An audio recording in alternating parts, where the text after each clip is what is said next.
Assalomu alaykum. Sizlar bilan allergolog Ahmedov Murqodir. Bugungi mavzuyimiz bolalarda allergiyaning kelib chiqish sabablari. Chaqaloqlarda allergiya asosan teri va oshqozon ichak yo'llarida, 2-3 yoshli bolalarda esa yuqori nafas yo'llarida namoyon bo'ladi.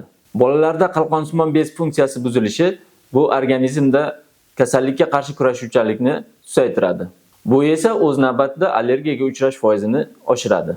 Bolalarda eng ko'p uchraydigan allergik kasalliklar. Birinchisi eksudativ diates. 1 yoshgacha bo'lgan bolalarda allergik kasalliklar eksudativ diates tarzida namoyon bo'ladi. Eksudativ diates, dermatit, astma va boshqa allergik kasalliklarning boshlang'ich belgisi hisoblanadi. Bu kasallik asta-sekin kuchayib, 3-5 yoshda kamayib boradi. Bunda moddalar almashinuvi, shu jumladan suv-tuz almashinuvi izdan chiqadi. Bola tug'ilganda dastlab qoshning tepasida, tizza bo'g'imlarida sariq dog'lar paydo bo'ladi. Bola parvarishi yaxshi bo'lsa ham teri qurishi kamaymaydi. Eksudativ diates bilan kasallangan bolalar tez-tez shamollab turadi. Oshqozon ichakda esa tez ich ketishi yoki qabziyat kuzatilishi mumkin. Eksudativ diatesni oldini olish. Bunda birinchi bo'lib ovqatlanish tartibiga e'tibor berish va bir xil ovqatlardan cheklanish talab qilinadi. Ko'krakdan bolani vaqtidan avval ajratmaslik kerak. Emizish tartibi va me'yorlariga e'tibor berish kerak. 2-3 yoshgacha kuchli allergiyalardan saqlash kerak. 1 yoshdan keyin o'simlik moyi qo'shilgan va vitaminlarga boy mahsulotlar berish tavsiya qilinadi. Bichilgan joylarga maxsus sodali vannalar qilish va bolalar uchun maxsus kremlardan foydalanish tavsiya qilinadi. Keyingisi bizda ovqat allergiyasi. Bu oziq-ovqat mahsulotlariga nisbatan allergik reaksiya bo'lib, bolalarda allergik reaksiyalarning asosiy o'rnini egallaydi. Asosan bolalarda birinchi qo'shimcha ovqat berilganda kuzatiladi. Asosiy sabablardan biri sun'iy ovqatlantirish va noto'g'ri ovqatlantirish hisoblanadi.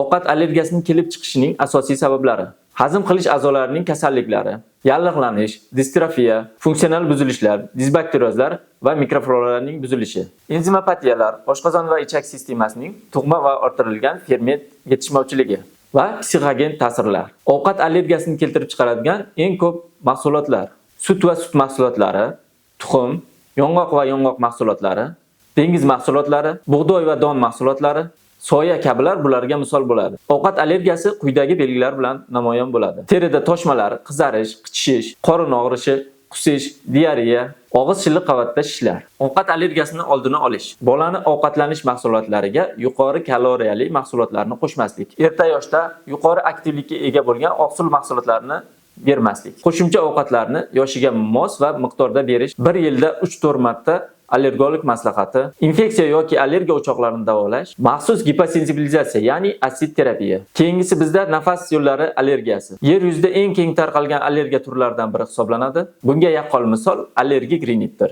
Allergik rinit bu burun shilliq qavatining allergenga nisbatan haddan tashqari sezgirlikning oshib ketishi natijasida kelib chiqadigan surunkali jarayondir. Keltirib chiqaruvchi omillarga gul va uy changlari, mog'or zamburug'i va uy hayvonlari yunglari misol bo'ladi. Allergik rinit belgilari quyidagicha: burun bitishi, aksi urishi, nafas olishning qiyinlashuvi, bundan keyin esa allergik konjektivit va astmaga o'xshash simptomlar kelib chiqishi mumkin. Nafas yo'llari allergiyasini oldini olish, gul changidan saqlanish, uyni tez-tez shamollatish, allergiyaga qarshi maxsus yostiqlar va jildlardan foydalanish, havoni filtrlash va namlikni nazorat qiluvchi vositalardan foydalanish, hayvon tuklaridan ehtiyot bo'lish, immunitetni mustahkamlash uchun yetarlicha vitaminlar qabul qilish, stressdan qochish va yetarlicha uxlash. Keyingisi bizda kontakt allergik dermatit. Bu terining allergen bilan bevosita ta'siri natijasida kelib chiqadi. Bu turdagi allergiya allergen bilan bir necha bor uchrashgandan keyin yuzaga keladi. Allergiyalar quyidagilar bo'lishi mumkin: sovun, shampun, yuvish vositalari, sintetik kiyim, ya'ni tagliklar va bo'yoqlar. Bundan tashqari zargarlik buyumlari bo'lishi mumkin. U quyidagi belgilar bilan namoyon bo'ladi: qizarish, qichishish, toshma paydo bo'lishi, pufakchalar paydo bo'lishi. Allergik kontakt dermatitini oldini olish uchun quyidagilarga e'tibor berish kerak: iloji boricha taqinchoqlar taqmaslikka, tabiiy paxta va ipakdan tayyorlangan kiyimlar kiyish, kimyoviy yuvish moddalaridan ehtiyot bo'lish, teri parvarishida namlantiruvchi kremlardan foydalanish, cho'milgandan so'ng namlantiruvchi losyonlardan foydalanish. Farzandingizda allergiya bo'lsa nimalarga e'tibor berish kerak? Birinchi o'rinda allergiyaning sababini aniqlash uchun allergologga murojaat etish, ovqatlanish tartibiga e'tibor berish va gipoallergen parhez, dori moddalarini qabul qilishda ehtiyot bo'lish, chang va namlikni nazorat qilish. Quyidagi belgilar namoyon bo'lsa, allergologga murojaat eting. Sog' bo'ling, kasal bo'lmang.